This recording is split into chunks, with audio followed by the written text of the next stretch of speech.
नमस्कार मैत्रिणींनो, सर्वांचं खूप खूप स्वागत आहे आपल्या चॅनलवरती.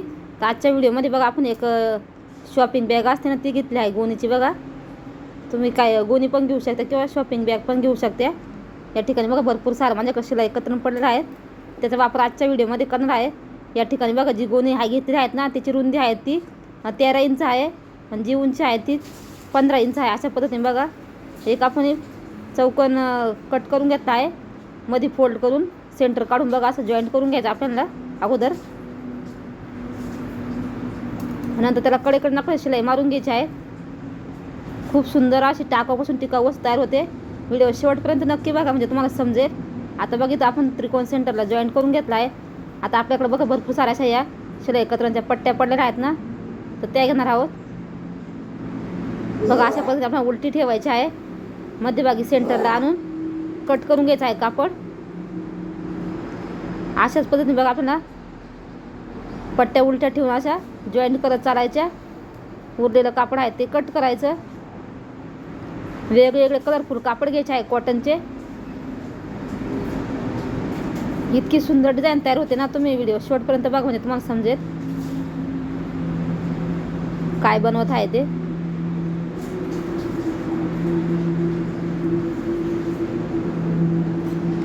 हीच प्रोसेस आपल्याला रिपीट करत चालायची आहे शेवटच्या कडेपर्यंत.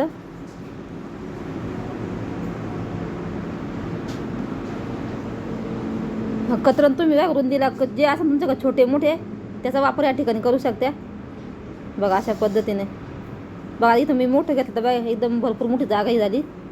आता अशा पद्धतीने बघा आपल्याला असं क्रॉसमध्ये लावत चालायच्या. म्हणून आपण हा सेंटर काढलेला आहे म्हणजे आपल्या लक्षात येईल बॉ असं.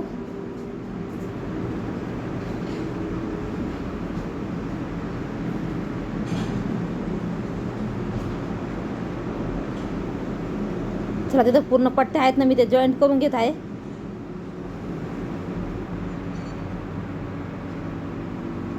बघा अशा लहान मोठ्या पट्ट्या असतात ना ते आपण जॉईंट देऊन स्टिच करू शकतो.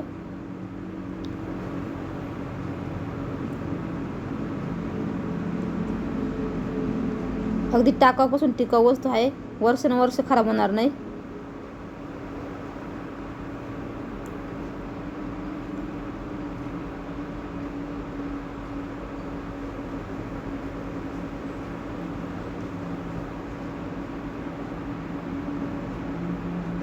एक्स्ट्राच्या पट्ट्या उरलेल्या कट करत चालायच्या.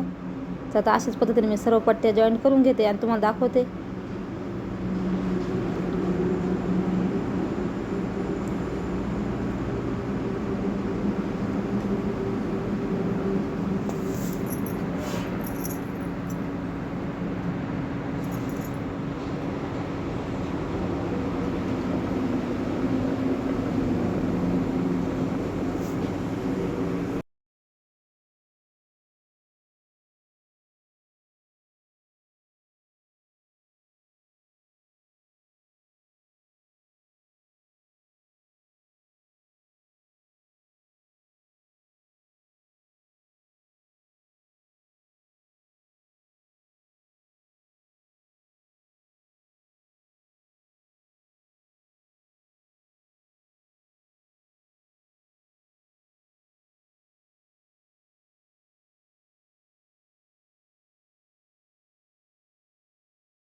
आता या ठिकाणी बघा आपल्या पट्ट्या आहेत ना त्या पूर्ण जॉईंट करून झालेल्या आहेत.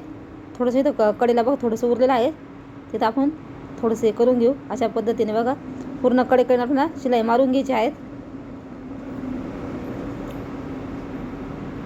जे एक्स्ट्राचं कापड बघा जे गोणीच्या बाहेर निघलेलं आहेत ना ते पूर्ण आपल्याला कट करून टाकायचं आहे. अशा पद्धतीने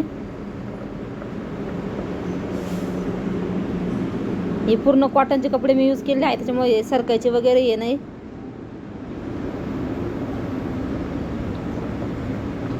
तर बघा आता किती सुंदरता झाला आहे. आता तुम्ही कुठली एखादी बघा जुनी साडी घेऊ शकता किंवा जुन्या पॅन्ट वगैरे जुने गाऊन वगैरे असेल ना त्याचा वापर या ठिकाणी करू शकता. आता इथं बघा मी जेवढं आपल्याला जाड पाहिजे ना तेवढं आपण घेऊ शकतो. इथं बघा मी 8 फोल्ड करून घेतला आहे ते. अशा पद्धतीने म्हणजे एकदम थिकनेस चांगला जाड येईल. आता एक्स्ट्राची साडी कट करून टाकायची आहे आणि याला पूर्ण कडेकडे आपण साडी व्यवस्थित हे करून ना सेट करून ना कडेकडे शिलाई मारून घ्यायच्या अगोदर.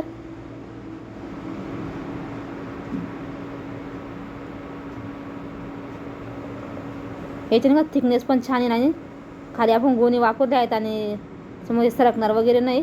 त्याच्यामुळे मी तर जी साडी आहेत ना ती खालती ठेवून घेतली. ज्या पट्ट्या वगैरे आहेत कॉटनच्या त्या वरती लावल्या आहेत. आता आपल्याला काय करायचं आहे, एक पट्टी घ्यायची आहे.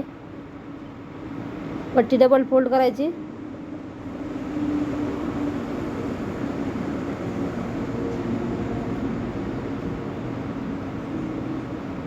बघितलं अशी एका साईडने फोल्ड आहे ऑलरेडी. याची पायपिंग करून घ्यायची आहेत बघा पुरं चारी पण साईडने आपल्याला.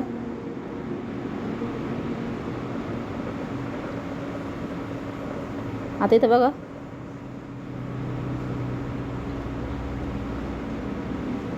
या ठिकाणी बघा सुंदर अशी आपण पायपिंग करून घेत आहोत कडेकडेने. तुम्ही असे ऑनलाईन सर्च करू शकता बघा पायपुसणे कापडाचे किती महाग आहे, 250-300 रुपयाला आहेत. तर आपण फक्त हे टाकावापासून बनवलेले आहेत घरच्या घरी. कारण आपल्याला भरपूर सारं शिलाई काम करत असलं तर कतरण वगैरे उरतंच. हे मी जे गाऊन वगैरे फिटिंग करते ना त्याच्यातूनच हे कतरण बघा पूर्ण उरलेले होते.